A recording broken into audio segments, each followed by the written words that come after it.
What's going on, everybody? Welcome to Obsession Podcast. I'm Mike Stadler. I'm Karl Bethke. Hey, Karl. Hey, Mike. How you doing? I'm all right. How are you doing? Good. Great. Wonderful. You bet. Yeah.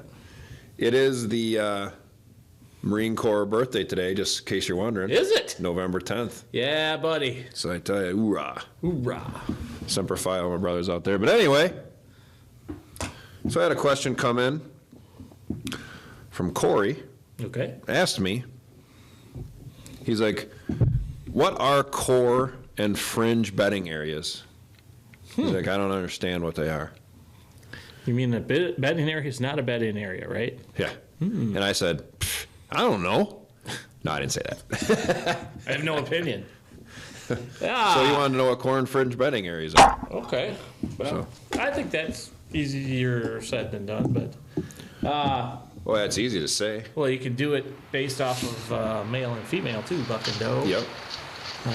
You can do it off of age groups of animals. Within reason, certain times of year, though. Mm-hmm. So, core bedding. We should probably start with that one, huh? Yep. Core bedding is where deer tend to bed repetitively day after day after day after day because they spend all their time, or the majority of their time, in that core area. Mm-hmm. And it's core bedding normally is in a little bit further. Correct. So of a bedding, so say you have a bedding area. Yes. That you think's a bedding area, or that you know is a bedding area. It's going to be more inside that. Not something you can see from standing around it. They're going to be in there deeper. That's more of a core Dug area. in deeper than an Alabama tick. That's buddy. That's a core area. Yeah, that's a core. For sure, especially whitetail hunting. Yeah. Or whitetail woods wise.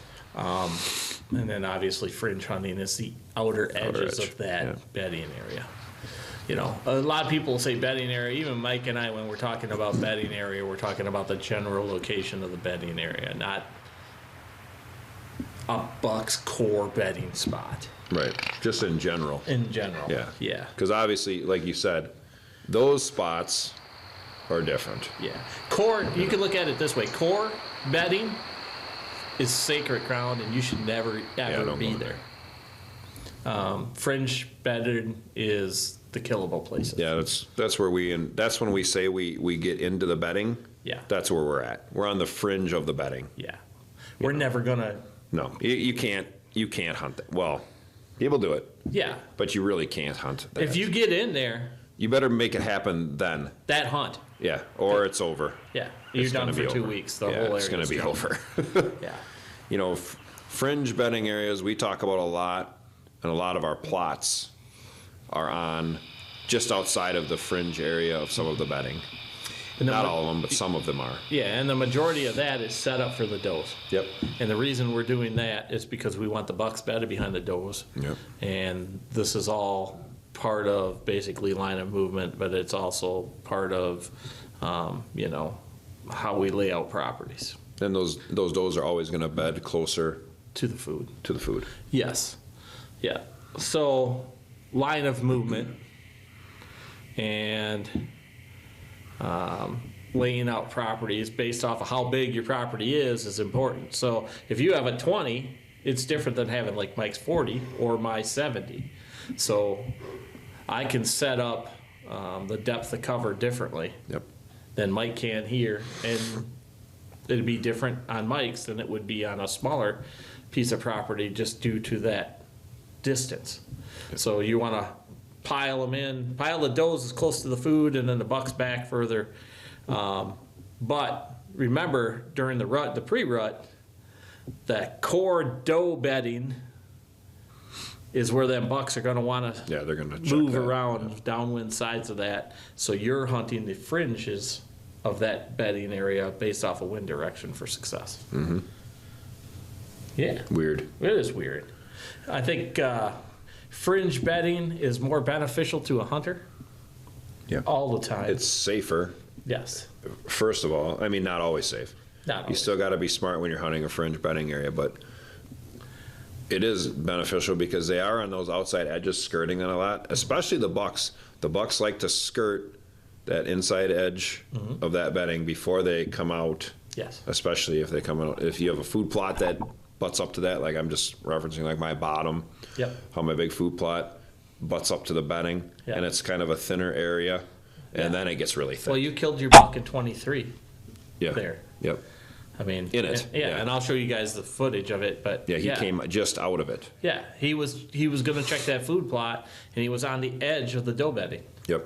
And that's where you killed him. Yep. And so he was in there checking. Well, he came to see who was making all the noise in the food plot. It's the same, like we hung that stand in that cherry.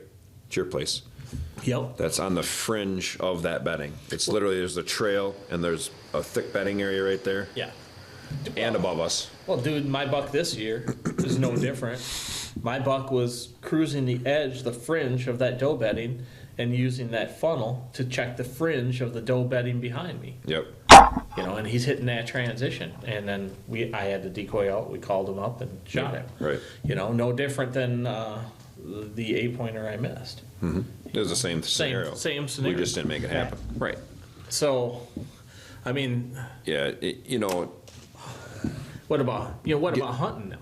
If you're hunting that, you always have to have your wind not going into the bed. Yeah, you still have to have the right wind for sure. Yeah. Your entries and exits, like we preach every single time we talk about something, have to still be right. Yep.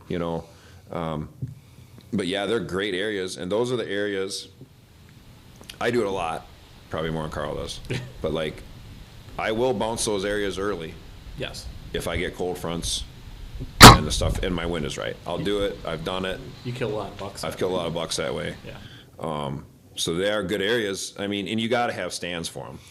I mean, you really should. Especially if you have your own property, yes, and you have established bedding, you have to have, like Karl said in another podcast, boots on the ground. You got to get around this stuff and see where you think you can get in, how your wind's going to affect, how those deer are going to come in and out of that bedding. Yep. Is big, because normally we see they're using a lot of the same entrances and exits in and out of the bedding, and they travel the bedding the same way a lot. Yes. It's not, they're not all over it, what people think. No. There's trails in there. Like, if you got to go in there, like we had to go into mine last year to get your buck out, which sucked, but it didn't matter. We were both done. Right. At that point, so who cares? Right. But, like, you get in there, it's like, Jesus.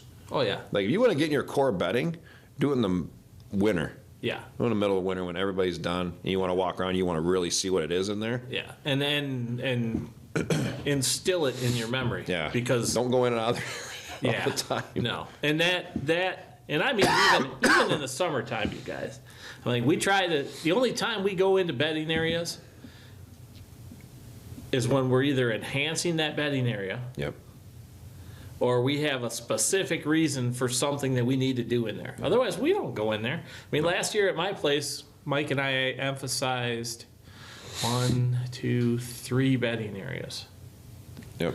And every single one of them this year was very productive. Yep. I mean, I seen all my big deer on those stands we put in there. Yep. So we did 2 of them here. Yeah. And we had all the big deer on them. Yep. Like Phil was hunting there. The one yesterday, he hunted that fallback, we called it. Yep. And they were bedded literally 20 yards below him. Yeah. And we just did that. Yeah. He said there was 4 does bedded there, and then that buck come and bumped them up. Well, that means it works. So it works. Yes. Yeah. So, I mean, and remember, whenever you're going in and out of those, just a hint about being able to get into that stand location, you want to be perpendicular to the deer movement, just because it gives you less of a scent structure. Yes. So if they do cross your scent, it's only in one location. Otherwise, if you're going with them, what they do is they end up picking up your scent for a longer period of time, and they blow out of there. So perpendicular entrance to your street stand, in and out. Was a little far back. That's exit simple. though, dude. Correct, sir. Beautiful. That pretty much covers it. Yeah, I think so, because I don't think we're going to get into the later buck bedding. Yeah. We'll save that for another one. I'll write that down for another one. Okay, we'll do that. Because it does all change. Yeah. But what he asked us, what Cory asked us was core and fringe. Yeah. That's what core and fringe are. There's kind of, I've looked a little bit up to see what it says. There's not a lot of people I don't know if they know what it is. I don't think. Yeah, I think a lot of people just call bedding. And they don't have the core of the bedding and the fringe of the bedding. But it's something that should probably be paid more attention to. Right. Honest truth, fringe bedding is killing area. Yeah. Bedding, core bedding. Core, stay out. Yeah, it says core for a reason. Like you said, unless you're going into enhance, in the summer. Yeah. Before season, or you're retrieving the big one that you killed. Yeah. And he ran in there. Yeah. That's the only. I mean, it is what it is. Then you have to go in there. You have to go in there. But that's what it is. At that point, you're done anyway. Yeah. And then who cares? Right. It's a fact. It's PARTY, because I got to, mister. Nice. Oh, a short applause. Yeah, buddy. We appreciate you guys checking us out. If you guys want to just watch the podcast, check the podcast out at Google, Apple, iHeart, Amazon. What else is there? RSS.com. Holy cow, I forgot the last one. RSS.com. Check out our pretty faces right here at YouTube. We appreciate each and every one of you. I tried to mess myself up. Yeah, buddy. Yeah, buddy. It's Alzheimer's. I hit the wrong damn button. Yeah. Hit it for applause. It's about the applause I get at home.